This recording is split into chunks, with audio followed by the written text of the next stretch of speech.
दोस्तों, आज की इस व्यस्त दुनिया में एक सवाल हर कोई पूछ रहा है, मुझे क्या मिलेगा? लेकिन अगर हम एक बार, बस एक बार अपना सवाल बदल दें और पूछें, मैं क्या दे सकता हूं? तो यकीन मानिए, दुनिया बदल जाएगी। आज के इस प्रवचन में हम बात करेंगे बिना किसी अपेक्षा के दयालु और सहायक कैसे बने। ऐसा कैसे हो कि हम किसी की मदद करें और बदले में कुछ पाने की इच्छा न रखें। कैसे हम ऐसे बने कि हमारी उपस्थिति ही लोगों के दिलों में सुकून दे जाए। एक ठंडी सर्द रात थी, सड़कें सुनसान और हवा में ठंड का दर्द। एक बुजुर्ग महिला दोनों हाथों में भारी थैले उठाए धीरे धीरे सड़क पार कर रही थी। पास से गुजरते हुए एक युवक ने देखा। उसने एक पल भी सोचे बिना उनके हाथ से थैले ले लिए और सड़क पार करवाया। न उसने अपना नाम बताया, न महिला ने उसका पूछा। बस एक मुस्कान थी और उस बुजुर्ग महिला की आंखों में कृतज्ञता की चमक। बाद में महिला ने अपने पड़ोसी से कहा, आज तो भगवान ने एक फरिश्ता भेज दिया था। युवक को यह बात कभी पता नहीं चली, लेकिन घर जाते वक्त उसका दिल हल्का था, मानो उसने कुछ खोया नहीं बल्कि पा लिया हो। दूसरा हिस्सा, आध्यात्मिक दृष्टि से दया। शास्त्रों में कहा गया है, परोपकाराय पुण्याय पापाय परपीड़न, अर्थात परोपकार पुण्य देता है और दूसरों को कष्ट देना पाप। भगवान कृष्ण ने भी गीता में अर्जुन से कहा, निष्काम कर्म ही मोक्ष का मार्ग है। जब हम मदद करते हैं बिना फल की इच्छा के, तो वही कर्म योग है। रामायण में भी कई जगह आप पाएंगे। हनुमान जी ने श्री राम की सेवा में जो भी कार्य किए, उन्होंने कभी ये नहीं पूछा, मुझे क्या मिलेगा। उनके लिए सेवा ही सबसे बड़ा पुरस्कार था। तीसरा हिस्सा, क्यों बिना अपेक्षा के देना कठिन है।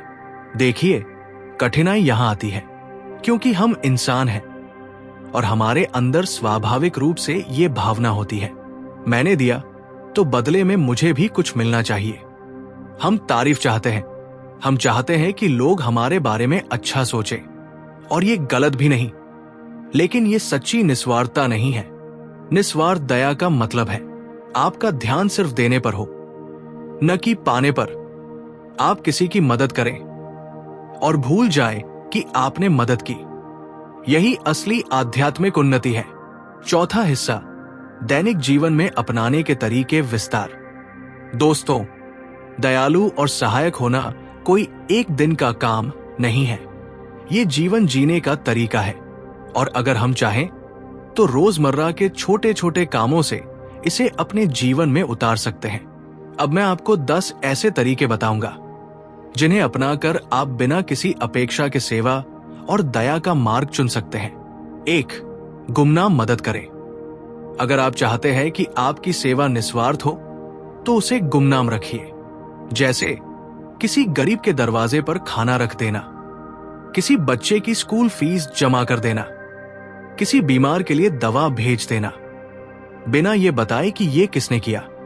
उदाहरण, एक गांव में एक किसान हर साल अपने खेत की सबसे अच्छी फसल चुपचाप एक अनजान गरीब परिवार के दरवाजे पर रखाता था। वो कभी नहीं बताता था कि ये उसने किया है। गांव के लोग कहते, भगवान भेजते हैं, और किसान के चेहरे पर बस एक मुस्कान होती थी। 2. सुनना सीखें। कई बार लोगों को पैसों या चीजों की नहीं, बस किसी की सुनने की जरूरत होती है। जब आप किसी की बात ध्यान से सुनते हैं, बिना बीच में टोके, बिना जज किए, तो वो व्यक्ति हल्का महसूस करता है। याद रखिए, दया का एक रूप है ध्यान देना। उदाहरण, एक बार एक उदास युवक संत के पास गया और बोला, मेरे पास कोई नहीं है जो मेरी सुन सके। संत ने बिना कुछ कहे 1 घंटे तक उसकी बातें सुनी। वो युवक जाते वक्त बोला, धन्यवाद, आपने मेरी आधी बीमारी दूर कर दी। 3. समय दे। आज के समय में समय सबसे महंगी चीज है।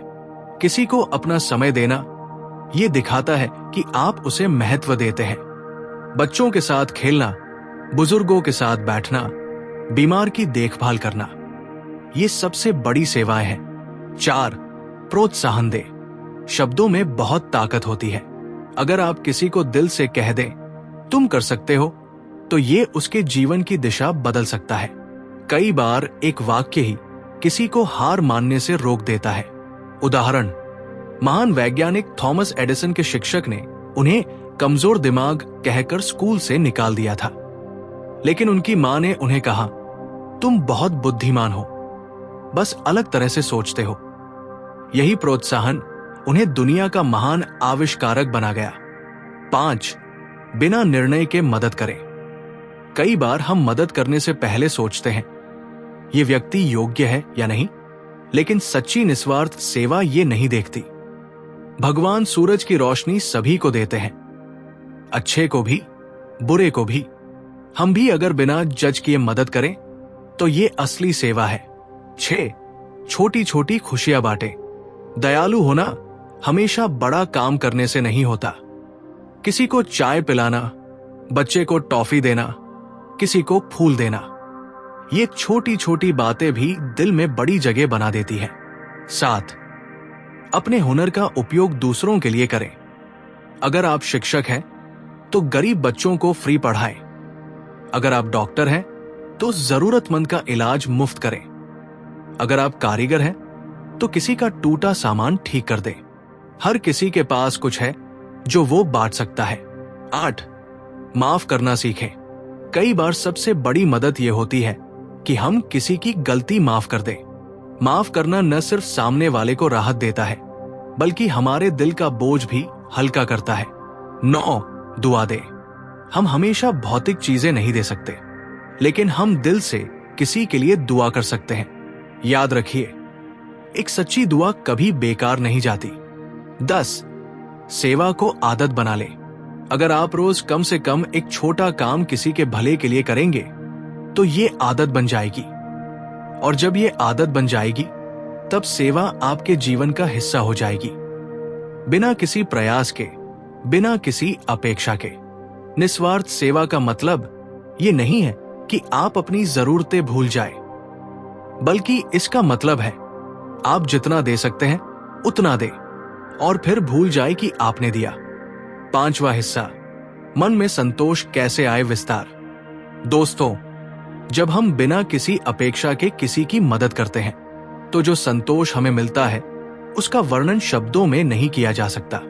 ये संतोष पैसा, शोहरत या प्रशंसा से कहीं ऊपर होता है, क्योंकि ये दिल से आता है और सीधे आत्मा को छूता है। 1. निस्वार्थ सेवा का गुप्त इनाम।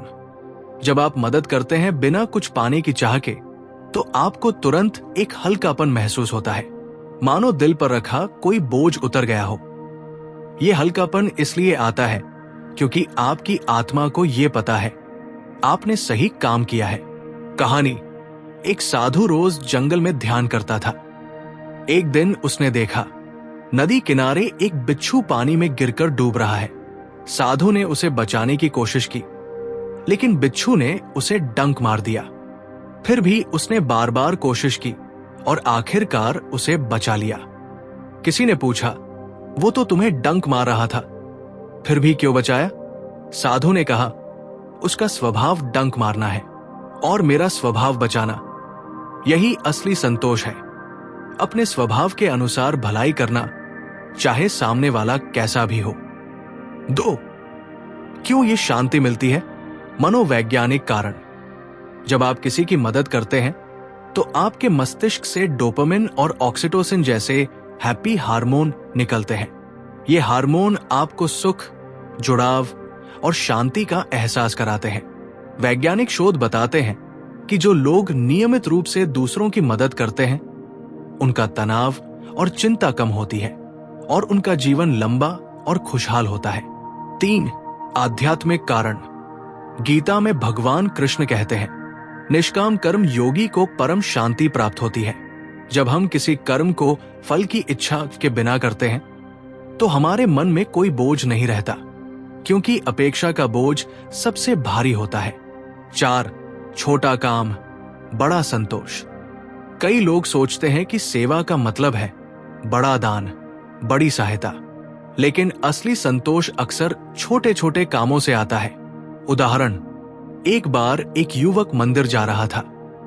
रास्ते में उसने देखा एक बूढ़ी औरत भारी बोरा उठाए चल रही है। उसने बोरा उठाकर उसे उसके घर तक पहुंचा दिया। यह बस 5 मिनट का काम था, लेकिन युवक ने कहा, मुझे ऐसा लगा जैसे मैंने पूरे दिन का पुण्य कमा लिया। 5. तुलना और अहंकार से दूर रहना। अगर हम मदद करके तुरंत ये सोचने लगें कि देखो मैंने ये किया, तो वो संतोष कम हो जाता है, क्योंकि फिर हमारा ध्यान देने पर नहीं बल्कि अपनी छवि दिखाने पर चला जाता है। सच्चा संतोष तभी आता है जब हम भलाई करके उसे भूल जाए। 6. देने से बढ़ने का नियम। प्रकृति में एक अद्भुत नियम है, आप जितना देते हैं उतना ही आपके पास वापस आता है, लेकिन अप्रत्याशित रूप में। शायद आज नहीं, कल नहीं, लेकिन सही समय पर। और जब वो लौट कर आता है तो आपको ये एहसास होता है कि वाकई बिना अपेक्षा के देना सबसे सुंदर सौदा है। 7. अपने अनुभव का बैंक बनाइए। हर बार जब आप किसी की मदद करें, उसे अपने दिल में अनुभव के खाते में जमा कर लीजिए। धीरे धीरे ये खाते की बैलेंस आपको एक ऐसा आंतरिक सुख देगा जो किसी भी भौतिक वस्तु से नहीं मिल सकता। बिना अपेक्षा के मदद करने का असली इनाम कोई ट्रॉफी, कोई सर्टिफिकेट या कोई धन्यवाद नहीं है, बल्कि वो अनकही मुस्कान है, वो अंदर की शांति है, वो हल्कापन है जो आपको महसूस होता है। याद रखिए, संतोष का रास्ता बाहर से नहीं, अंदर से आता है, और निस्वार्थ सेवा ही उसकी कुंजी है। 6ठा हिस्सा, प्रेरणादायक प्रसंग विस्तार। दोस्तों, दया और निस्वार्थ सेवा के उदाहरण हम सिर्फ किताबों में ही नहीं बल्कि जीवन के हर कोने में पा सकते हैं। लेकिन जब हम इन महान आत्माओं के जीवन को देखते हैं तो समझ आता है कि सच्ची दया का मतलब सिर्फ देना नहीं बल्कि प्रेम से देना है। 1. महावीर स्वामी, अहिंसा और अपरिग्रह के प्रतीक। महावीर स्वामी ने अपना पूरा जीवन दूसरों के कल्याण के लिए समर्पित कर दिया। एक बार एक व्यक्ति ने उनसे पूछा, भगवान, अगर कोई हमें अपमानित करे या चोट पहुंचाए तब भी हमें अहिंसा का पालन करना चाहिए? महावीर स्वामी ने मुस्कुराकर कहा, जब तक तुम्हारा हृदय प्रेम से भरा है कोई तुम्हें चोट पहुंचा ही नहीं सकता। उन्होंने अपनी हर शिक्षा में यह बताया कि सेवा का अर्थ है किसी को नुकसान न पहुंचाना और यथासंभव उनके जीवन में सुख लाना। 2. गौतम बुद्ध, बीमार भिक्षु की सेवा। एक दिन बुद्ध के संग में एक भिक्षु बीमार हो गया। बाकी सभी भिक्षु साधना में व्यस्त थे, किसी ने उसकी देखभाल नहीं की। बुद्ध स्वयं उसके पास गए, उसका शरीर साफ किया, उसे पानी पिलाया और प्यार से कहा, जो मेरी सेवा करना चाहता है वो बीमार की सेवा करे। यह घटना हमें सिखाती है कि बिना अपेक्षा के सेवा का सबसे सुंदर रूप तब होता है जब हम अपना समय और ऊर्जा उन लोगों के लिए लगाएं जो खुद अपनी मदद नहीं कर सकते। 3. संत कबीर, सेवा में ईश्वर। कबीर दास कहते हैं, सेवा में सुख है, सेवा में ईश्वर है। एक बार एक गरीब आदमी कबीर जी से मिलने आया और बोला, मेरे पास कुछ देने को नहीं है, मैं सेवा कैसे करूं? कबीर जी ने कहा, तेरे पास दिल है, मुस्कान है, अच्छे शब्द है, यही सबसे बड़ी सेवा है। उन्होंने समझाया कि सेवा सिर्फ आर्थिक नहीं होती बल्कि भावनात्मक और मानसिक भी होती है। 4. मदर टेरेसा, निस्वार्थ करुणा का सागर। मदर टेरेसा का जीवन इस बात का उदाहरण है कि दया की कोई सीमा नहीं होती। कोलकाता की गलियों में उन्होंने बीमार, बेसहारा और अंतिम सांसें ले रहे लोगों को अपने हाथों से संभाला। एक बार उनसे पूछा गया, आप ये सब कैसे कर लेती हैं? उन्होंने कहा, मैं हर व्यक्ति के चेहरे पर यीशु को देखती हूं और फिर उसकी सेवा करती हूं। 5. हनुमान जी, सेवा में आनंद। हनुमान जी का जीवन हमें यह सिखाता है कि सेवा का असली आनंद तब मिलता है जब हम अपने अहंकार को पूरी तरह छोड़ देते हैं। जब श्री राम ने उन्हें सीता माता का पता लगाने के लिए भेजा, उन्होंने अपनी पूरी शक्ति, बुद्धि और साहस का प्रयोग किया, लेकिन कभी ये नहीं कहा, मैंने ये किया। उनके लिए सेवा ही पुरस्कार थी। 6. बाबा आमटे, कुष्ठ रोगियों के लिए जीवन समर्पण। बाबा आमटे ने अपना पूरा जीवन उन कुष्ठ रोगियों के इलाज और पुनर्वास में लगा दिया, जिन्हें समाज ने त्याग दिया था। उन्होंने न केवल उनकी देखभाल की, बल्कि उन्हें आत्मनिर्भर बनने के लिए शिक्षा और काम भी दिया। उनका कहना था, सच्ची सेवा वही है जिसमें आप किसी की गरिमा लौटाए। 7. गुमनाम भलाई करने वाले। दोस्तों, हर महान आत्मा का नाम इतिहास में दर्ज नहीं होता। कई लोग ऐसे हैं जो रोज किसी भूखे को खाना देते हैं, किसी अनजान के अस्पताल का बिल चुपचाप चुका देते हैं, किसी बच्चे की पढ़ाई का खर्च उठाते हैं, और ये सब बिना नाम, बिना फोटो, बिना सोशल मीडिया पोस्ट के करते हैं। ये लोग असली नायक हैं, जो सिर्फ देने में विश्वास रखते हैं, पाने में नहीं। 8. आपकी और मेरी कहानी। अब सोचिए, क्या आपको अपने जीवन में ऐसे क्षण याद हैं जब आपने किसी की मदद की हो और बदले में कुछ भी न लिया हो? शायद वो छोटा काम था, जैसे बस में किसी बुजुर्ग को सीट देना या किसी अनजान को रास्ता बताना। लेकिन क्या आपको याद है उस वक्त आपके दिल में कैसी शांति थी? वही शांति निस्वार्थ सेवा का इनाम है। इस तरह हम देख सकते हैं कि निस्वार्थ सेवा केवल महापुरुषों की चीज नहीं है, ये हमारे और आपके रोजमर्रा के जीवन में भी हो सकती है। और अगर हम इसे आदत बना ले तो हम अपने आसपास एक ऐसी दुनिया बना सकते हैं जहां मुझे क्या मिलेगा की जगह मैं क्या दे सकता हूं पूछा जाए। आज से हर दिन एक छोटा काम कीजिए। किसी अजनबी को मुस्कुराकर देखिए, किसी जरूरतमंद को पानी पिलाइए, किसी की गलती माफ कर दीजिए। और ये मत सोचिए कि ये छोटा है, क्योंकि आपके लिए ये छोटा हो सकता है, लेकिन किसी के लिए ये जीवन बदलने वाला क्षण हो सकता है। दोस्तों, इस जीवन में हम जो भी लेकर आए हैं वो अस्थाई है, लेकिन जो हम दे देते हैं, दया, प्रेम, सेवा, वो अमर हो जाता है। इसलिए बिना गिनती के दीजिए, बिना रसीद के दीजिए, और बदले में सिर्फ ये पाइए दिल का सुकून। याद रखिए, सबसे सुंदर लोग वे हैं जो देते हैं और भूल जाते हैं। ये थी सत्संग वाणी की ओर से एक छोटी सी विनती। अगले प्रवचन में फिर मिलेंगे। तब तक दयालु रहिए, सहायक रहिए और भगवान के नाम में जुड़े रहिए। आज हमने क्या सीखा? आज हमने सीखा कि सच्ची दया और सेवा वही है जो बिना किसी अपेक्षा के की जाए। जब हम मदद करते हैं और बदले में कुछ पाने की इच्छा नहीं रखते, तब हमारा मन सबसे हल्का और आत्मा सबसे संतुष्ट होती है। हमने ये भी सीखा कि भलाई का आकार बड़ा नहीं, बल्कि भाव बड़ा होना चाहिए। कभी कभी एक मुस्कान, एक अच्छे शब्द या थोड़ी सी मदद भी किसी के जीवन की दिशा बदल सकती है। और सबसे महत्वपूर्ण, दूसरों के लिए किया गया हर निस्वार्थ कर्म हमारे जीवन में पुण्य और शांति दोनों लाता है। इसलिए सेवा को आदत बनाइए और बिना गिनती के, बिना नाम के, बस दिल से दीजिए। यदि इस कथा ने आपके मन को छुआ हो तो कृपया इसे दूसरों तक पहुंचाइए। आपका एक शेयर किसी के जीवन में नई रोशनी ला सकता है। एक लाइक और सब्सक्राइब हमारे साथ इस प्रेम और भक्ति की यात्रा को आगे बढ़ाएगा। हम साथ मिलकर हर हृदय में भलाई का दीप जलाएं।